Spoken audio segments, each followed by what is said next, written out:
आज के इस वीडियो में प्रश्नावली 9.1 का 6वां प्रश्न पढ़ेंगे। जो अभी तक 5वां प्रश्न नहीं देखे हैं तो हमारे चैनल के प्लेलिस्ट पर उपलब्ध है, वहां से आप देख सकते हैं। तो आइए 6वां प्रश्न देखते हैं क्या दिया है। 1.5 मीटर लंबा एक लड़का 30 मीटर ऊंचे एक भवन से कुछ दूरी पर खड़ा है। जब यह ऊंचे भवन की ओर जाता है तब उसकी आंख से भवन के शिखर का उन्नयन कोण 30 अंश से 60 अंश हो जाता है। बताइए कि वह भवन की ओर कितनी दूर तक चलकर गया है। तो सबसे पहले इस प्रश्न के अनुसार हम चित्र बनाएंगे और चित्र के अनुसार हम हल करेंगे। 1.5 मीटर लंबा एक लड़का, तो यह हम 1.5 मीटर लंबा एक लड़का है। और उसके बाद कहा है 30 मीटर ऊंचे एक भवन से, तो हम यहाँ पर एक 30 मीटर ऊंचा एक भवन हम बना लिए हैं। और उसके बाद कुछ दूरी पर खड़ा है, तो यह इस भवन से कुछ दूरी पर यह लड़का खड़ा है। जब वह ऊंचे भवन की ओर जाता है, ये लड़का जो है ऊंचे भवन की तरफ जा रहा है, तब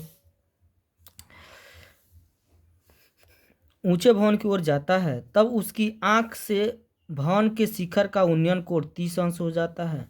जब कुछ दूर जाता है उसके आंख से भवन का जो शिखर है उसका उन्नयन कोण कितना अंश का बन रहा है, तो 60 अंश का बन रहा है। 30 अंश का बन रहा है।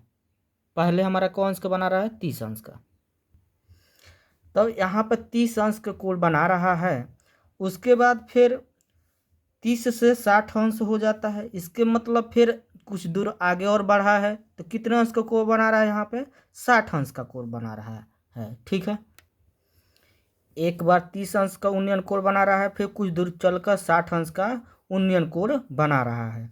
तो ऐसे इस कंडीशन में हम त्रिभुज के रूप में हम बनाएंगे, तो इसको यहाँ से यहाँ तक हम मिला देंगे। ठीक है,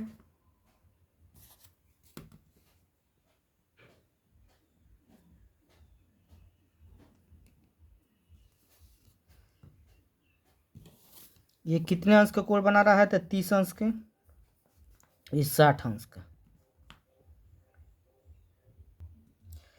जब ये हमारा ये लड़का जो है 1.5 मीटर ऊंचा है, तो इसके माप से ये भी हमारा कितना होगा, 1.5 मीटर। ठीक है, और अब हम क्या करेंगे, मानेंगे इसको हम ए मान लेते हैं, इसको बी सी डी ई, और इसको हम क्या मानते हैं, ओ। ठीक है, तो ए से लेकर सी तक टोटल ऊंचाई हमारा 30 मीटर है। केवल हमको ए बी की ऊंचाई निकालना रहेगा, तो कुल ऊंचाई में से बी सी की जो ऊंचाई है 1.5 मीटर हम घटा देंगे, तो ए बी की ऊंचाई हमारा निकल जाएगा। तो 30 में से 1.5 मीटर हम घटाएंगे तो 28.5 मीटर बचेगा। इसके मतलब ए बी के जो मान है 28.5 मीटर। बताइए कि वह भवन की ओर कितनी दूर तक चलकर गया है। यानी ये जो लड़का है यहाँ से यहाँ तक भवन तक आने में कितना दूरी है, यही हमको मालूम करना है। ठीक है, सबसे पहले तो हम जो माने हैं उसको हम लिखेंगे। माना ई बी एक लड़का है जो 1.5 मीटर का है। ए सी एक भवन है, ए से लेकर सी तक क्या है, एक भवन है 30 मीटर का। थीटा कितना दिया है, 30 अंश और 60 अंश। और इस चित्र में हम जानते क्या हैं, जितना हमारा ई बी ई डी है उतना ही कितना है बी सी, क्योंकि जो हमारा इसका ऊंचाई दिया 1.5 मीटर, ये भी उतना ही होगा। ठीक है, 1.5 मीटर। तो यहाँ पर लिख सकते हैं ईडी बराबर बीसी कितना 1.5 मीटर। ठीक है। अब जितना हमारा ईबी है उतना ही क्या है डीसी है। हम लिख सकते हैं ईबी बराबर डीसी, क्योंकि ये किस आकार का बन रहा है हमारा बी सी डी ई एक आयत के रूप में हमारा बन रहा है। तो जितना हमारा ईडी होगा उतना ही बीसी होगा और जितना ईबी होगा उतना ही क्या होगा डीसी होगा। ठीक है। अब उसके बाद से हम निकालना है हमको ई से लेकर बी तक, यानी यहाँ से लेकर इस भवन तक कितना दूरी है यही हमको ज्ञात करना है। तो सबसे पहले तो हम त्रिभुज लेंगे। इसमें दो त्रिभुज बन रहा है। एक त्रिभुज हमारा बन रहा है क्या बड़ा त्रिभुज ए बी ई बन रहा है और छोटा त्रिभुज ए बी ओ बन रहा है। ये दोनों त्रिभुज समकोण के रूप में बन रहा है। ठीक है। तो सबसे पहले हम लेंगे बड़ा त्रिभुज समकोण त्रिभुज ए बी ई में। तो यहाँ आप लिखेंगे समकोण त्रिभुज ए बी ई में ये हमारा क्या होगा बड़ा त्रिभुज ले रहे ए बी ई। ये हमारा क्या होगा लंब होगा और नीचे वाला क्या हो जाएगा हमारा आधार। लंब बटा आधार किसका होता है तो tan थीटा का होता है। तो यहाँ पे लिखेंगे tan थीटा बराबर लंब बटा आधार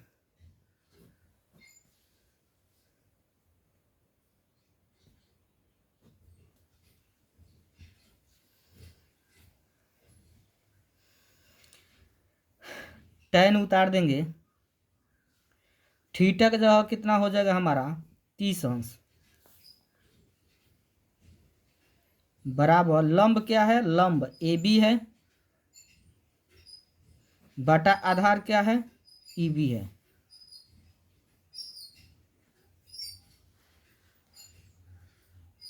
अब मान रखेंगे tan 30 का मान क्या होता है 1/√3 बराबर ए बी कितना है 28.5। ए बी का मान कितना 28.5 है 28.5 हो जाएगा। ई बी ई से लेके बी तक मान दिया है नहीं दिया है निकालना है। तो ई बी को हम क्या लिखेंगे ई बी। अब हम क्या करेंगे तिर्यक गुणा करेंगे इसका गुणा इसमें इसका गुणा इसमें। तो ई बी गुणा 1 में करेंगे ई बी होगा बराबर उतार देंगे √3 के गुणा 28.5 में करेंगे तो 28.5 रूट में कितना हो जाएगा 3। इसको हम समीकरण 1 मान लेंगे। अब छोटा त्रिभुज हम लेंगे। जो छोटा त्रिभुज दिया है त्रिभुज ए बी ओ यानी समकोण त्रिभुज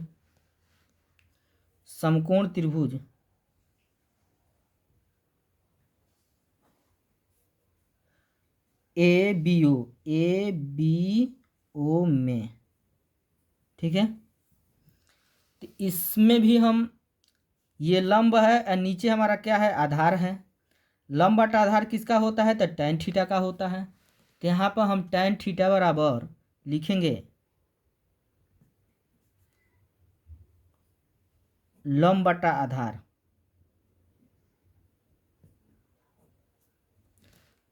tan थीटा की जगह ही कौन अंश हो जाएगा हमारा 60 अंश हो जाएगा, क्योंकि इस त्रिभुज में थीटा का मान कितना दिया है तो 60 अंश दिया है। तो 60 अंश हो जाएगा थीटा की जगह। लंब कितना है लंब हमारा क्या है इसमें ए बी है और ए बी का मान कितना दिया है 28.5 याद रखिएगा। तो लंब के जगह का लिखेंगे ए बी बटा आधार कितना दिया है इस त्रिभुज में आधार हमारा क्या है ओ बी है। क्या है ओ बी। तो ओ बी लिखेंगे और tan 60 का मान रखेंगे। tan 60 का मान कितना होता है रूट में 3 होता है बराबर उतार देंगे ए बी का मान 28.5 बटा B D, sorry O B नहीं दिया है, ओ बी को ओ बी रहने देंगे। अब हम फिर क्या करेंगे, इसमें गुणा करेंगे। तो ओ बी गुणा हम किस में करेंगे, √3 में। तो ओ बी रूट में कितना हो जाएगा 3 बराबर फिर 28.5 उतार देंगे। जो ओ बी के पास है वो कहाँ आ जाएगा, हमारा नीचे आएगा। तो यहाँ पे लिखेंगे ओ बी बराबर 28.5 बटा √3। ठीक है, इसको हम मान लेंगे समीकरण नंबर 2।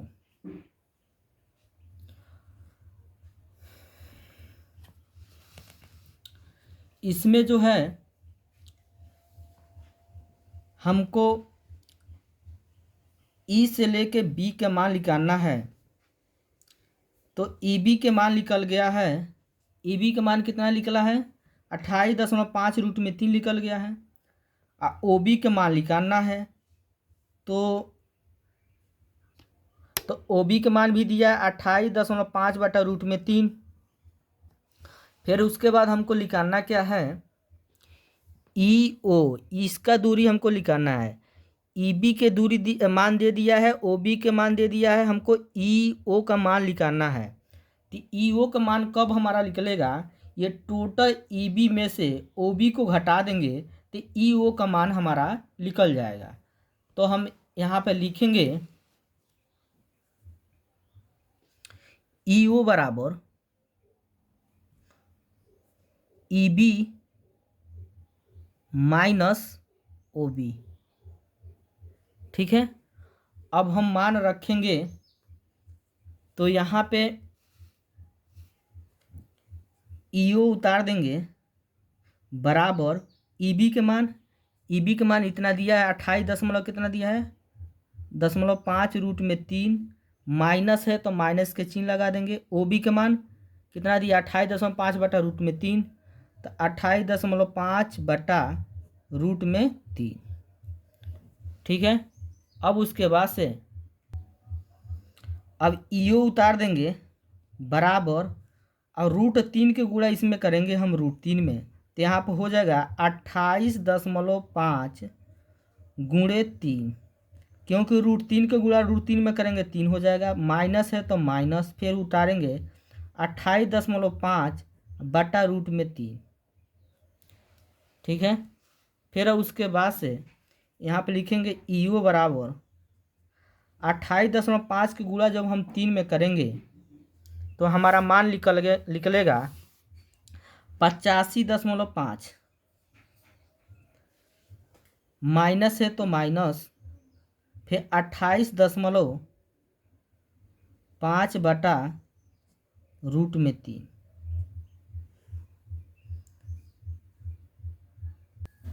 फिर यहाँ पे ईओ बराबर लिखेंगे, इसमें से इसको घटाएंगे 85.5 में से 28.5 घटाएंगे तो हमारा आएगा 57 बटा रूट में क्या है 3 है, तो बटा रूट में 3 लिखेंगे।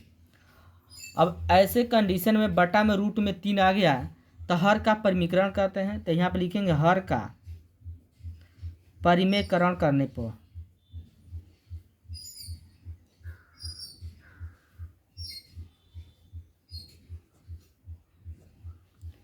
हर का परिमीकरण करेंगे तो हर का परिमीकरण हम जानते हैं, जो हमारा हर में दिया रहता है मान, उसी मान से ऊपर नीचे गुणा कराते हैं। नीचे हमारा रूट में 3 दिया है तो ऊपर नीचे को से गुणा कराएंगे √3 से। ईओ बराबर हो जाएगा 57 के गुणा √3 में करेंगे 57 √3 हो जाएगा, बटा √3 के गुणा √3 में करेंगे 3 हो जाएगा। फिर यहाँ पर ईओ बराबर हो जाएगा 57 √3 बटा 3 से हम भाग देंगे 57 में तो 19 बार में कटेगा। तो ईओ बराबर हो जाएगा 19 √3। ठीक है, यही का हो जाएगा हमारा, ये आंसर हो जाएगा। तो वीडियो यदि एक बार में नहीं आपको समझ आया है तो इस वीडियो को दोबारा आप देखिए और अच्छे से समझिए, समझ आएगा, क्योंकि थोड़ा सा सवाल बड़ा है, इसलिए इस वीडियो को दोबारा आप देखिए। तो यहाँ पर आप स्क्रीनशॉट ले सकते हैं, तो यहाँ पर हम स्क्रीनशॉट दे रहे हैं। वीडियो अच्छा लगा है तो लाइक करिए, कमेंट करिए, ठीक है। यदि चैनल पर पहली बार हैं तो चैनल को सब्सक्राइब करिए। जो भी विद्यार्थी क्लास 10 में पढ़ते हैं उनके लिए ये सारे क्वेश्चन इम्पोर्टेंट क्वेश्चन हैं बोर्ड के एग्ज़ाम के दृष्टि से।